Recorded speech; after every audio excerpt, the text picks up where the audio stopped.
오늘 사무엘상 5장 말씀을 통해서 말씀을 깨닫는 지혜와 응답받는 기도의 은총이 우리에게 넘치게 될 줄로 믿습니다. 우리가 사무엘상 5장을 시즌1에 잘 봤는데요, 어떤 내용이었습니까? 바로 하나님의 궤, 이 언약궤가 빼앗긴단 말이죠. 이게 어떻게 이런 일이 있을 수가 있나? 우리 하나님의 궤는 하나님의 임재를 상징하는 것인데, 그 궤를 따라서 광야 40년 생활을 이겨냈고 또 가나안 땅 입성해서 여기까지 왔는데, 그 언약궤를 빼앗겼단 말이죠. 왜 빼앗겼습니까? 하나님의 말씀에 순종해서가 아니고 우리 인간의 욕심으로 그 궤를 사용했을 때, 그 궤는 하나님의 영광이 떠난 이가봇이었기 때문이죠. 하나님의 영광이 떠났다라고 하는 그 이가봇이라고 하는 이름은 우리에게 너무나 아픈 이름이죠. 우리가 어제 비느하스라는 이름도 아무리 하나님이 평화의 언약을 주시고 내가 영영히 너에게 제사장 자리를 허락하겠다라고 말씀하셨지만, 그 홈리와 비느하스, 엘리의 두 아들이었던 이 둘째 아들의 비느하스는 그 이름만 가지고는 아무것도 할 수 없었다고 그랬죠. 즉, 이름값을 하지 못하는 자에게 그 이름은 의미가 없다. 즉, 언약궤라고 하는 것도 언약궤를 하나님의 말씀, 그 말씀을 품는, 말씀에 순종하는 삶으로 하나님께 나아가면 의미가 있지만, 그것을 우리 이익을 위해서 사용할 때 그 언약궤는 단순한 돌궤에 지나지 않았죠. 거기에는 그냥 언약궤예요. 그 안에 들어있는 돌판은 아무 의미가 없었어요. 빼앗기고 말았죠. 자, 그 빼앗긴 언약궤가 이제 블레셋의 다곤이라고 하는 신전에 이제 들어가게 되었는데, 갔더니 어떤 일이 벌어졌어요? 거기서 다곤 신을 거꾸로 들여버렸죠. 그래서 아침에 바라보니까 그 다곤이 거꾸로졌는데 머리는 없고 또 팔도 없고 그렇게 막 잘려 있단 말이에요. 깜짝 놀랐죠. 그래서 바로 이렇게 세웠는데 그 다음날 가보니까 또 고꾸라져 있고, 그리고 그때부터 독종이 일어나기 시작하는데, 어마어마한 종기가 일어나는데, 그 도시 자체가, 정말 그 아스돗이란 도시 자체가 그냥 완전히 다 멸망할 위기에 처한 거죠. 그래서 그것을 가지고 가드로 옮겼는데, 가드 똑같이 또 종기가 일어나고 지금 에그론으로 옮겼다 하는 이야기를 우리가 시즌1에 잘 봤는데요. 자, 그렇다면 이 사건이 우리에게 보여주는 하나님의 마음은 어떤 것인가? 우리가 이 말씀을 어떻게 오늘 받아야 되는가? 나는 오늘 이 말씀을 어떻게 해석해야 되는가 하는 게 오늘의 핵심이에요. 여러분, 지금 이스라엘은 망해가는 나라예요. 시작도 하기 전에 망했어요. 왜냐하면 엘리라는 대제사장, 그 당시에 시대 정신을 상징하는 제사장이 지금 비둔하고 눈이 어둡다. 이 말은 영적으로 하나님의 말씀을 떠났다는 거예요. 어지러운 사사시대를 지나서 이제 좀 뭔가 정리가 돼야 되는데, 그게 아니라 계속해서 영적으로도 마비되는 시대가 계속되고 있다. 하나님의 사람 사무엘이 준비되었지만 아직까지 그 사무엘이 전체 백성을 하나님 앞에 이끄는 리더가 되지 못했어요. 아직까지 잘하고 있단 말이죠. 잘하고 있는 그 순간인데, 이 시대는 지금 하나님의 궤를 자기의 욕심대로 끌어오는, 그래서 잃어버리는 그러한 시대, 아직까지는 흑암의 시대예요. 그런데 이러한 시대가 그렇다면 이스라엘의 패배로 끝나고 이스라엘의 멸망으로 끝나느냐는 거죠. 아닙니다. 왜 아닙니까? 지금 하나님의 궤가 적진의 중심에 들어가 있거든요. 자, 이 하나님의 궤가 우리의 욕심을 따라 가져왔을 때는 빼앗겨버리는 그냥 일반적인 궤에 불과하지만, 원래 그 궤는 무엇입니까? 하나님의 임재죠. 하나님의 영광이죠. 그러니까 하나님의 영광은 그 궤 가운데 계셔서 지금 에그론으로, 가드로, 아스돗으로, 이 도시로 다니면서 무엇을 하시는 거예요? 하나님의 일을 이루시는 거예요. 함부로 하나님의 궤를 넘봤던 자들, 하나님의 임재를 우습게 여겼던 블레셋을 하나님이 지금 홀로 들어가셔서 하나씩 그 5방백으로 이루어진 블레셋의 도시를 하나씩 박살내고 있는 거예요. 하나씩 쳐부수고 있는 거예요. 여러분, 이 사무엘상 5장에서 우리가 무엇을 봐야 되는가? 하나님의 깨어 계심과 하나님의 살아계심을 봐야만 하는 것입니다. 여러분, 세상이 실수하는 게 있어요. 세상이 지금 교회를 바라보면서 교회가 사실 별거 없어 보이거든요. 교회가 굉장히 이기적인 집단처럼 보이고 배타적인 집단처럼 보이고 교회가 세상에 별로 유익을 주지 못하는 그냥 자기네끼리 모여서 좋아하는 참 연약한 집단처럼 보일 수 있어요. 세상이 볼 때는 교회를 이해할 수가 없죠. 자기네끼리 남 쉬는 날 모여가지고 예배 드리고 말이야. 힘들어 죽겠는데 헌금하라고 그러고 봉사하라고 그러고 교육받으라고 그러고 이게 세상에 볼 때는 이해를 못해요. 그러니까 교회는 좀 이상한 집단인 것 같아 라고 말하거든요. 그런데 교회가 그렇게 보일 수는 있으나 세상이 실수하는 게 뭐냐면 우리가 믿는 하나님에 대해서도 교회가 우리가 볼 때 별거 아니니까 저들이 믿는 하나님도 별거 아닐 거야 라고 하는 오해와 착각을 하고 있다고 하는 것이죠. 여러분, 하나님 믿는 우리는 별거 아니게 볼 수 있어요. 왜? 우린 질그릇이니까. 우린 질그릇 떨어지면 깨지고 밟으면 밟히는 우린 질그릇과도 같아요. 그런데 그 질그릇이 뭘 가졌습니까? 보화를 가졌잖아요. 우리가 가지고 있는 보화는 무엇이냐? 하나님의 영광인 거예요. 자, 그 하나님의 영광이 지금 무엇을 하시는가? 적진 블레셋 속에 홀로 들어가셔서 하나님이 적들의 신을 쓰러뜨리고 적의 중심부를 악한 독종으로 치고 계신 것입니다. 여러분, 이것이 하나님의 살아계심이고 하나님의 영광입니다. 여러분, 이 시대가 아무리 교회를 밟으려고 해도 교회가 밟히지 않는 이유, 교회가 무너질 수 없는 이유가 뭐냐? 우리가 믿는 하나님이 살아계시고 적들의 우상은 죽은 신이기 때문이에요. 아무리 블레셋이 강해 보여도, 그들의 군사력이 엄청나 보여도 그들의 신인 다곤은 죽었고 우리가 믿는 여호와 하나님은 살아계시기 때문에 그 하나님의 살아계심을 지금 이 사무엘상 5장 전체가 세상 가운데 보여주고 있는 거예요. 여러분, 그 당시에 블레셋은 가장 철기 문화가 발달한 가장 강한 국가입니다. 가장 현대화된 국가고 가장 근대화된 국가입니다. 근데 그 나라에 자칭 선진국이라고 하는 그 블레셋에 하나님이 지금 무엇을 보여주고 계십니까? 하나님의 살아계심, 하나님의 일하심, 하나님의 승리하심을 지금 직접 하나님이 언약궤를 통해서 보여주고 계신 것입니다.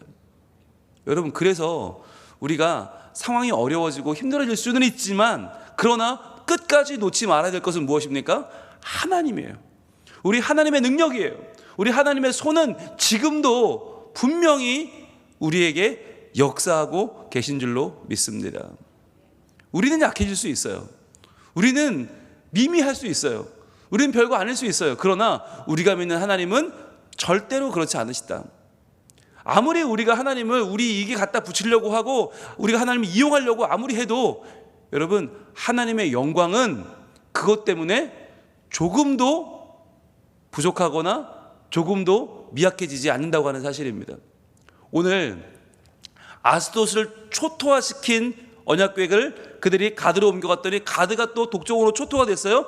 다시 에그론으로 가져갔어요. 그랬더니 에그론 사람들이 외치는 것입니다. 오늘 11절 말씀 같이 한번 읽어봅니다. 에그론이 뭐라고 외칩니까? 시작. 이에 사람을 보내어 블레셋 모든 방백을 모으고 이르되. 자, 모든 방백이 누구냐? 처음에 갔던 아스돗 박살났죠. 그 아스돗의 방백 불러 모아요. 야, 너희도 다 죽었잖아. 우리까지 죽이려고 그러는 거야? 아스돗을 불렀어요. 또 어디 불렀을까요? 가드를 불렀겠죠. 야, 너희도 지금 지나왔잖아. 언약궤 너희도 함부로 가져갔다가 지금 독종이 일어나서 다 죽게 생겼잖아. 야, 이럴 수 있어? 그리고 나머지 두 방백도 모은 거예요. 야, 지금 이게 남의 일이 아니야. 야, 지금 폭탄 돌리게 하는 거야 지금 이거. 아스돗에서 가드를 지나 우리 에그론으로 왔는데 이제 너희한테 가면 너희 다 죽어. 어떻게 할 거야? 라고 하면서 그 5 방백이 다 모인 것입니다. 모아서 이르되 뭐라고 합니까? 이스라엘 신의 궤를. 자, 여러분 동그라미 한번 해보세요. 이스라엘 신의 궤. 우리가 시즌1에 잘 봤는데 이 궤를 뭐라고 부르냐가 중요하다고 그랬죠. 그냥 하나님의 궤가 일반적인 제목이에요. 하나님의 궤. 그런데 이것이 이스라엘 신의 궤로 바뀐 뭐예요? 이게 이스라엘을 지금까지 인도해온 그 능력의 하나님, 애굽을 초토화시킨 하나님, 광야를 지나오게 하신 하나님, 가나안 땅에 입성하게 하신 그 하나님, 즉 하나님이 지금까지 하신 모든 창세기, 출애굽기, 레위기, 민수기, 신명기, 여호수아, 사사기, 룻기까지의 그 모든 구약의 역사를 요약해서 한마디로 말하면 이스라엘 신의 교회, 바로 그 이스라엘 신이 함께하는 그 임재의 상징인 교회, 그 교회를 보내자. 이제 우리 이거 가지고 괜히 우리 안에 폭탄 돌리게 하지 말자. 보내자. 어디로 보내요? 그 있던 곳으로 돌아가게 하고, 그 있던 곳으로 돌아가게 하고 우리와 우리 백성이 죽임 당함을 면하게 하자 하니 이는 온 성읍이 사막의 환난을 당함이라. 여러분, 이스라엘 백성은 지금 한 명도 블레셋을 공격하지 못했어요. 한 명도 제대로 싸워보지 못했고 무려 지난 전쟁에 34,000명을 잃어버렸죠. 오히려 34,000명이 죽어버렸죠. 그런데 하나님이 지금 홀로 적진에 들어가 싸우시는데 온 성읍이 사망의 환난을 당하고 있다는 거예요. 거기서 하나님의 손이 엄중하심으로, 여기서 엄중하다 동그라미 해보세요. 하나님의 손이 엄중하다, 이게 뭐였어요? 바로 카바드란 단어. 카바드, 이 엄중하다는 단어에서 카베드가 나왔죠. 카베드는 영광입니다. 하나님의 영광, 그 영광이 무슨 뜻이었어요? 무겁다는 거였어요. 무겁다, 전혀 가볍지 않다. 즉 이 세상의 모든 것이 가벼울진데 하나님의 영광만은 무거워서 심히 엄중하여서 하나님은 그 영광을 포기한 적이 없죠. 즉 하나님의 영광, 그 무거운 영광을 나타낼 때 쓰는 단어가 카바드, 엄중하다는 단어인데, 이 엄중한 하나님의 손을, 하나님의 일하심을, 하나님의 역사하심을 본 그들이 뭐라고 표현했는가? 오늘 중요한 표현이 나옵니다. 노란색을 들고 표시합니다. 그 있던 곳으로, 그 있던 곳으로 돌아가게 하고. 자, 11절의 중반절이죠. 가장 중요한 표현입니다. 표시해 보세요. 그 있던 곳으로 돌아가게 하자. 여러분, 여기서 그 있던 곳이 히브리어 표현으로 마콤이란 단어예요. 그 있던 곳, 마콤. 근데 마콤이 무슨 뜻이냐면, 마콤의 언어적인 의미는 그 대상이 구체적으로 있어야 하는 본래의 장소를 의미합니다. 그 대상이 구체적으로 반드시 있어야 하는 본래의 장소. 그렇다면 여러분, 언약궤가 있어야 되는 구체적인 본래의 장소는 어디입니까? 어디로 돌려놓자는 이야기입니까? 일단은 어디예요? 성소겠죠. 실로에 있는 성소, 그것으로 갖다 놓자는 거잖아요. 자, 그런데 거기서 끝나는 게 아니라 이 마콤의 의미는 본래적으로 있어야 되는 장소니까 어디입니까? 하나님의 영광은 어디 있어야 됩니까? 하늘입니다. 그저 원래 있던 신전에 갖다 놓자 정도가 아니라 우리가 그 하나님을 잘못 봤구나. 우리는 우리의 신, 그 물고기의 신 다곤처럼 그냥 적당히 우리가 만들어 놓으면, 신상을 만들어 놓으면 그 신상이 우리를 도와줄 거야 라고 생각하는 그 눈먼 우상 정도인 줄 알았는데, 아, 하나님은 정말 살아계신 하나님이시네. 여호와 하나님은 천지 만물을 창조하시고 주관하시고 섭리하시고 마침내 완성하시는 신이 맞네. 그러니까 그분이 원래 계셔야 될 곳은 어디예요? 하늘인 거예요. 즉 그들은 지금 하나님이 받으셔야 하는 영광을 돌리고 있는 것입니다. 하나님이 마땅히 받으셔야 될 영광, 온 천지 만물이 그분을 높여야 될 그 영광을 돌리고 있는 거예요. 그 영광의 자리에 다시 하나님을 모셔다 놓자라고 말하는 것입니다. 여러분, 그 있던 곳으로, 이게 무엇입니까? 예배입니다. 여러분, 예배는 우리가 하나님께 영광을 돌리는 행위 아닙니까? 그런데 하나님께 영광을 돌릴 때 우리는 하나님을 있던 곳으로 되돌려 놔야 돼요. 그렇다면 지금 우리가 하나님을 어디로 가져온 것입니까? 마치 블레셋 이 군사들이 함부로 언약궤를 전리품으로 취해서 에그론으로, 가드로, 아스돗으로 자기 마음대로 돌리고 있듯이 우린 지금 하나님의 영광을 어디로 가져왔어요? 내 병 낫는 대로 데려왔어요. 내 병 고쳐주는 정도로 하나님의 영광을 끌어왔고요. 우리의 시험 합격하는 정도로 끌어왔고요. 내 자존심 싸움하는 정도로 도와주는 신으로 끌어왔고요. 내 현실과 내 욕심으로 하나님을 다 끌어다 붙인 거예요, 지금. 그래서 우리 뭐라고 그래요? 야, 내 병도 안 고쳐주는 하나님이 무슨 하나님이냐? 그런 하나님 뭐하러 믿냐? 라고 쉽게 말해요. 내가 조금이라도 불리하고 조금이라도 불이익당하면 야, 하나님 없다고 말하고, 그런 하나님 뭐하러 믿냐고 하고, 나 교회 안 다닌다고 말해요. 이게 무슨 이야기입니까? 하나님을, 하늘 중에 하늘도 감당 못하는 그 하나님을 내 마음대로 내 삶의 문제 해결해주는 AS 센터 직원으로 끌어다 앉혀놓고 그리고는 하나님을 평가하는 거예요. 그리고 하나님을 판단하는 거예요. 근데 여러분, 이제 우리가 해야 될 일은 무엇입니까? 그 있던 곳으로 하나님을 돌려놔야 되는 거예요. 어디로? 바로 그분의 영광을 받으시는 그 자리로. 그분이 원래 받으셔야 될 이 천지 만물의 창조자, 만물의 섭리자, 만물의 완성자인 하나님의 자리로 올려놔야 한단 말이에요. 여러분, 우리가 예수 믿어도 아파요. 예수 믿어도 시험에 떨어져요. 예수 믿어도 장가 못 가요. 예수 믿어도 애 못 낳아요. 여러분, 우리에게 수많은 일들이 있어요. 그러나 하나님은 그러한 일 보조해 주려고 우리에게 서비스맨으로 오신 분이 아니잖아요. 하늘도 감당 못하는 그 하나님은 우리는 왜 이렇게 쉽게 여길까요? 지금 블레셋 사람들이 그러고 있다가 지금 어마어마한 재앙 중에 재앙을 만나고 하나님의 손의 그 엄중하심을 경험하고 그들이 지금 우리가 잘못했구나, 다시 돌려놓자. 원래의 자리, 하나님이 계셔야 되는 원래의 자리, 그 영광을 우리가 돌리자라고 말하는 것입니다. 여러분, 이게 절대로 블레셋 사람들만의 일이 아닙니다. 이건 절대로 이방인들만의 일이 아닙니다.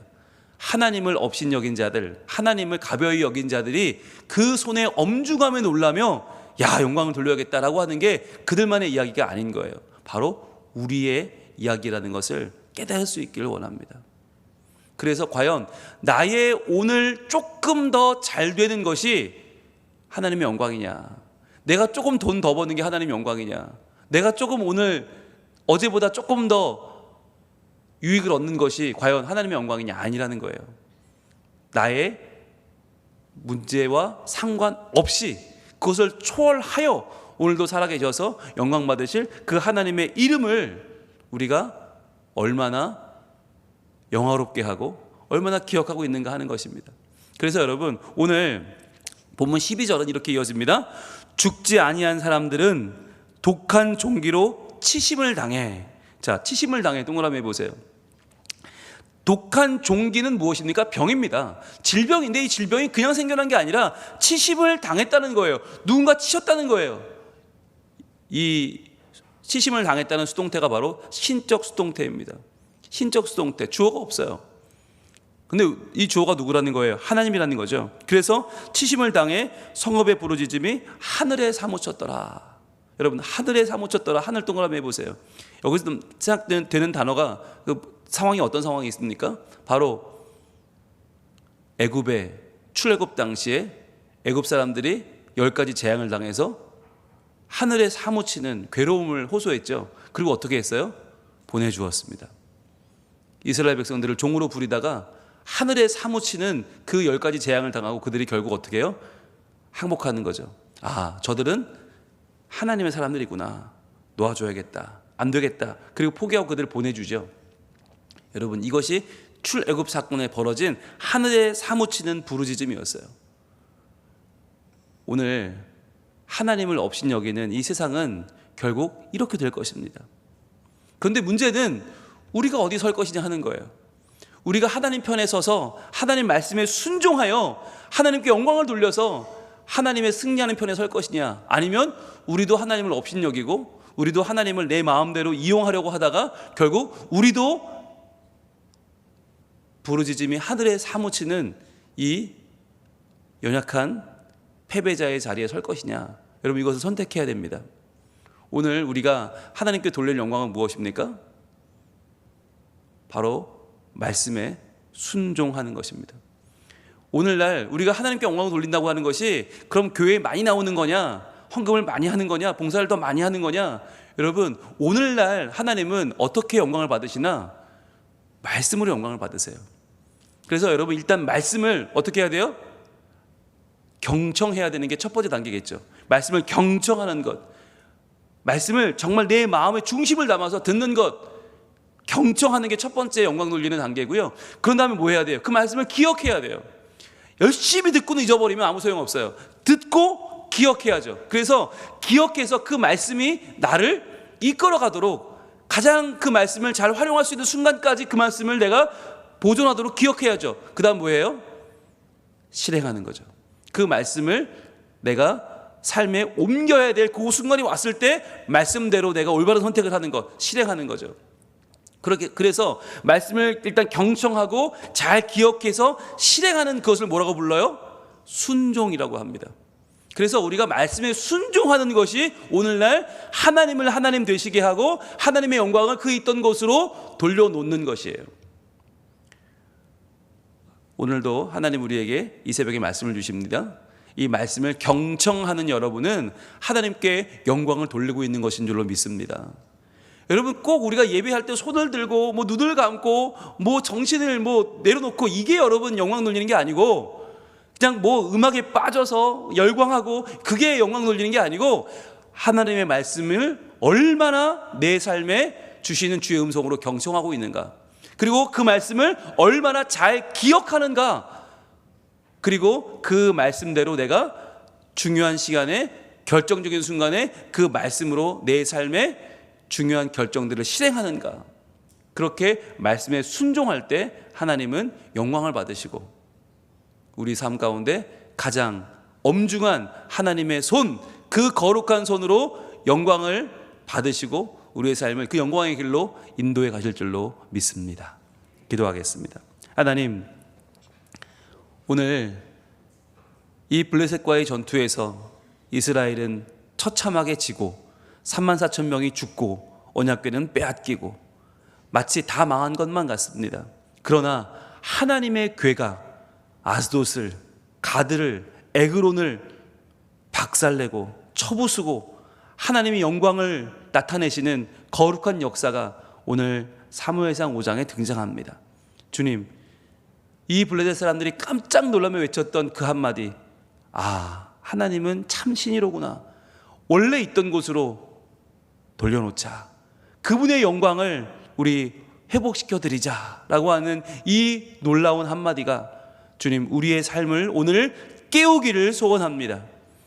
우리의 문제를 도와주는 분으로 격하시키고 깎아내렸던 그 하나님, 그러나 천지 만물의 주인이신 그 하나님을 오늘 저희들 온전히 영광을 돌리기를 원하오니 오늘도 주신 말씀에 경청하고 그 말씀을 기억하고 그 말씀을 실행함으로 온전히 말씀에 순종하여 주께 영광 돌리는 복이 있는 하루를 살게 하여 주시옵소서. 예수님 이름으로 기도합니다. 아멘.